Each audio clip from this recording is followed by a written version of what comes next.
Right, what's up, dudes? I want to talk about a knife today, and we're gonna get right into it. Please subscribe to the channel if you have not already. Look down there, make sure you are. And my Instagram is duties_daggers if you'd like to follow me over on that side of things. So, Asher Knife Co. This is the second knife I've ever tried from them. The first was called the Picket. This one here is called the Spiro, and I didn't really want to. I didn't feel like doing an unboxing video for it, so I opened it up yesterday and checked it out, and here it is. So, from what I understand, there are a few different versions of the Spiro. This is the Flipper G10 version, and I got it on a second sale. So, it was a discounted price, and I can't really find what the flaw is. I mean, I really can't find what it is, aside from the fact that it's pretty dull. I mean, it's very dull. Um, I can't find any flaw, so who knows what that was. Um, I do not like this knife. I really don't. I thought I might. I thought I would. Um, just seeing a photo of it, I thought I might like it. It's got nice thin blade stock. Um, Turns out I don't. I really don't. So let's see. What are we looking at here? G10 handle scales that are contoured. Um, Pocket clip is big. It's huge. It's fat. It's sitting way, way off the surface of the scale there. Look at that. That's just insane. It does not need to sit up like that. Let me show you something. This is an excellent clip. Well, actually, let me show you. The one on this is actually sits even closer. So this is a perfect clip. You see how low that sits to the surface compared to this one? Look at how massive this one is compared to this one. Now, I don't know if they thought maybe it would go in and out of your pants better like this, but let me tell you something. This goes in and out of my Carhartts perfectly, and that's a thick seam. It does not need to be that far off of the scale. The only thing that matters, actually, is the distance between the surface of the scale and that tip right there, because that is what needs to get past the seam. After that, you're already in the pocket. You're gonna slide in here no matter what. If we look at the distance between the scale and the tip on both of these, they're about the same. This one's a little higher. They're about the same. So that's all that matters. It does not need to be this huge, massive, chunky, uncomfortable clip. I don't know why they do that. Not only does it look bad, it's bad all around. It's a saber grind instead of a full flat grind. No idea why they did that. I think it looks weird. Having this not a full flat grind does not just look a little odd. Like you expect it to be a full flat grind, but it's not. It's weird. The sharpening tool plunge grind is horrible. You can see it's already got a smile on it from the factory edge. See that right there? So already really bad in there.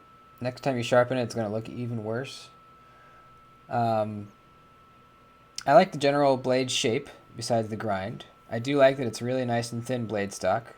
This thing probably will slice pretty good once actually put a better edge on it. I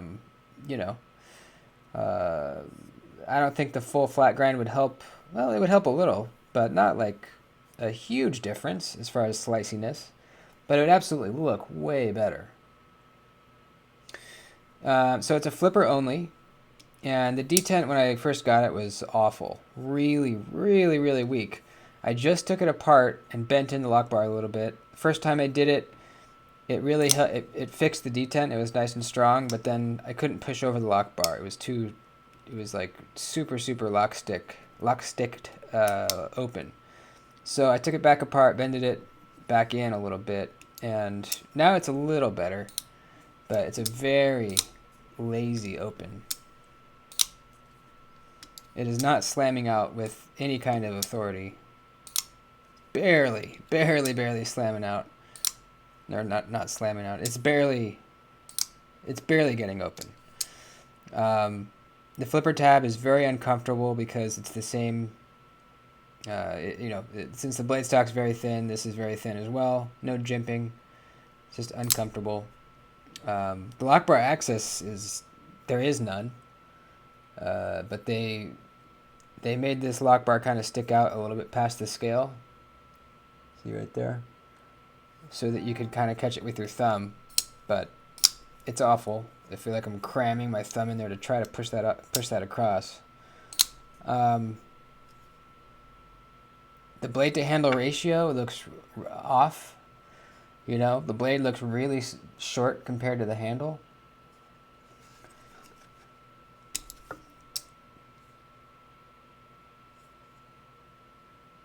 I really dislike this. And that's all. I'm not going to continue. Actually, still is some lock stick. I'm not going to continue hammering on it. I just don't like it. I don't know. I've never tried any of their titanium knives. Maybe those are better. The blade steel here is S35VN, which for $50 is pretty. That's cool. What else? It's on bearings. G10 backspacer. In fact, you can see daylight through that backspacer. Let's see if you can catch it right there. See that? I don't know why that is. Can I squeeze it? Shut? No, it's staying like that.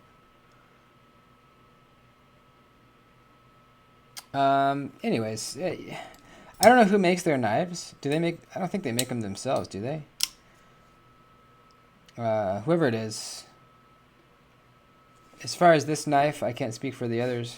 I don't like it at all. Really, really, at all. Let's check what we're looking at for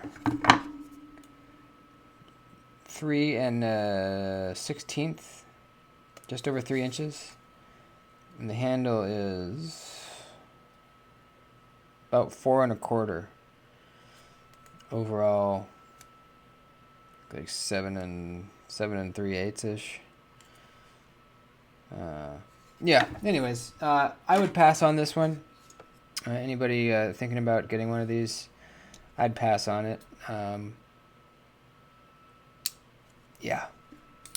And I really don't shit on knives very often.